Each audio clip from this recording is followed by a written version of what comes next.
sabihin nyo, ang tanda ko na kasi yung mga examples ko from nung nasa Pilipinas pa ako. Idadagdag ko na rin yung more recent. So ito naman, Miss Universe Philippines Tourism 2021, Katrina Dimaranan finishes nursing program in the US according to GMA News Online. Tuwang-tuwa ako dito kasi from pageant sash to graduation sash. O, diba? Representing Philippines.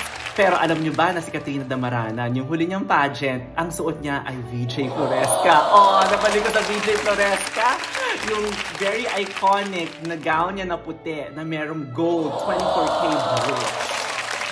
Diba, na agila. Yun nga lang medyo atinay siya. Pero, gold na agila. O, diba? Kaya kayo ng mga gusto mag-nursing dyan, it's never too late.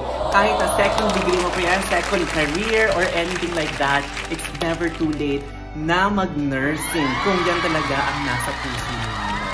Diba? Mula sa puso. O, char. Ito na, manunod na ako ng Project Runway. Naantay ko lang siya. Bye!